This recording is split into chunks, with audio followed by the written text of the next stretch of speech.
Hey guys, welcome to my channel. For today's project, we're going to be building some decorative wooden boxes.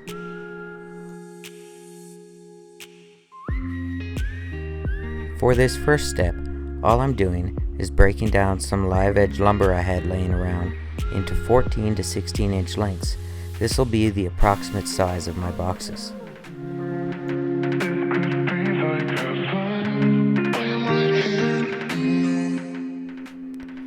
I plan to make more of these boxes at a later date, so I'm going to process way more lumber than I need for a single box.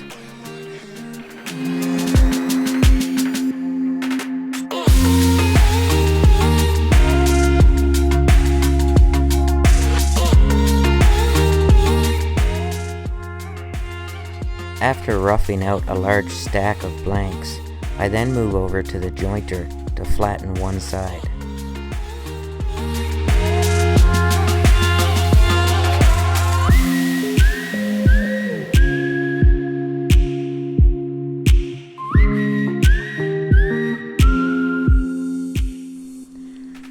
Now that I have one side flattened with the jointer, I come back over to the track saw, and I'm going to use the track saw to edge joint the opposite side.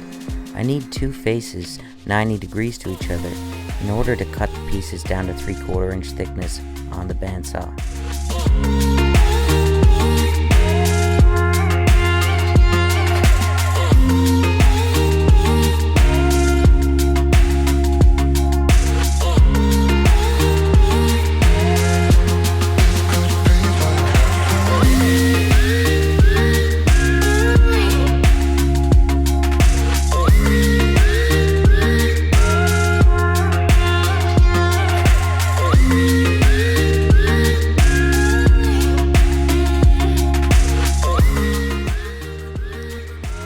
Now that our stack of blanks have two flat sides square to each other, we move to the bandsaw and it's time to cut them into 3/4 inch thicknesses.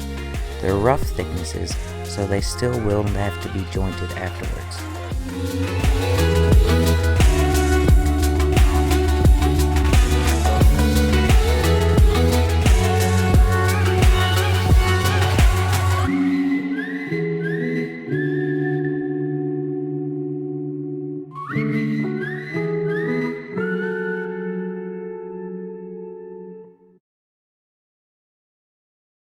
Occasionally I need to breathe. Stop me for a second, I got needs. Occasionally I set them free. Don't hold me back now. As you can see, we now have a large stack of 3/4 inch thick rough boards. We're going to run them all through the jointer to again flatten one side, and from here we move to the planer. What a time to be alive.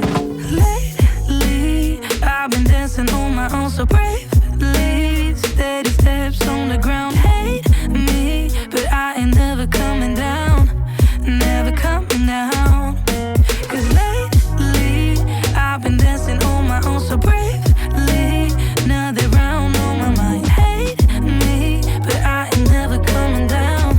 Never coming down. I'm never coming down. Never coming down.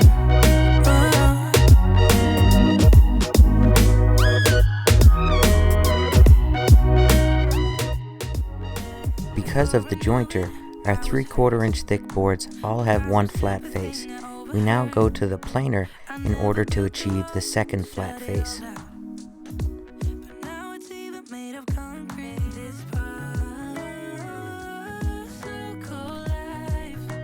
After we finished up on the planer, we then took the entire stack of boards over to the wide belt sander. We're going to pre-sand these boards in order to save some time on sanding after the boxes are constructed. Steady steps on the ground. Hate me, but I ain't never coming down. Never coming down. 'Cause lately I've been dancing on my own so bravely. Now they're round on my mind. Here, we've moved on to the track saw again, and we're going to remove all the live edge dimensions and square up the boards into rough lengths. Never coming down.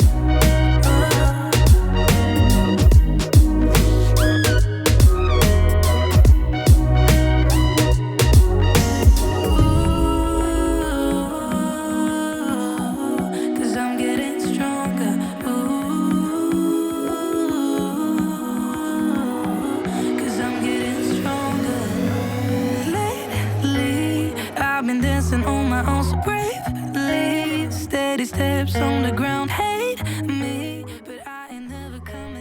Because I processed a large amount of wood at one time, I'm just taking a few moments here and trying to figure out the best way to use the wood with the least amount of waste.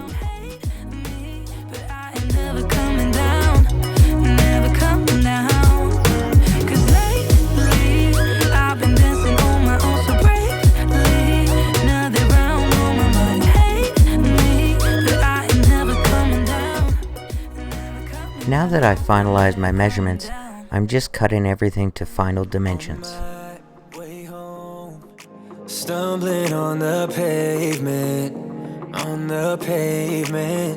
yeah. No sleep in my body, last night got me wasted. We now move on to the next step of cutting the dado into the side pieces to accommodate the lid and the base. Safe and sound, yeah, I'm pretty sure if I fall down and don't get up, nobody would care, yeah. Don't wanna be alone anymore, so I might as well sleep with the doors unlocked. Ooh, yeah. I might as well sleep with the doors unlocked.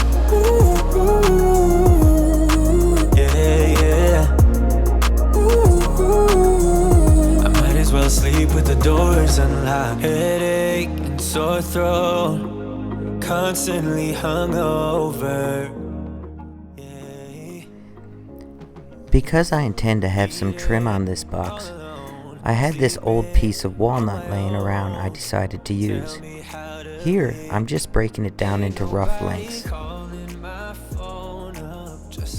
Sure, I get home safe and sound, yeah, I'm pretty sure if I fall down and don't get up, nobody would care, yeah.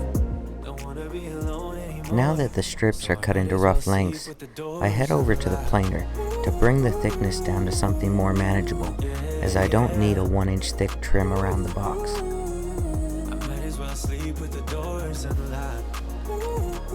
After cutting the strips into the final dimensions, I then proceed to attach the strips to the sides of the box with some 23 gauge brad nails and a little bit of glue.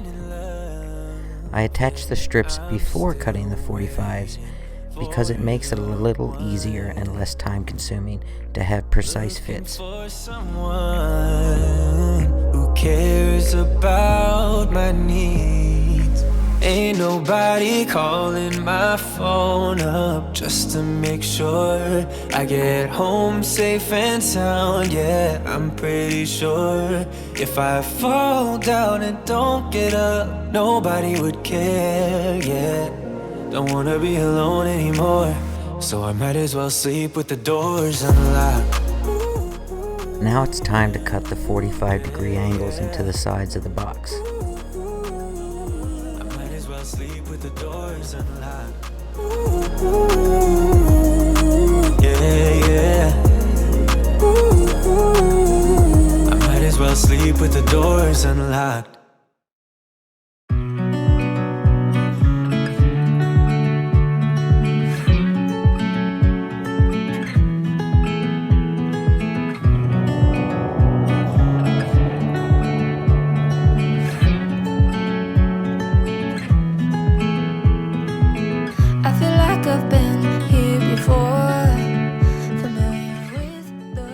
Now with the angles cut, we do a little test fit and see how we did. Now that we have the sides and the bottom cut, it's time to glue this thing together. I glue it with a little bit of wood glue and some 23 gauge brad nails. But it's easier with you.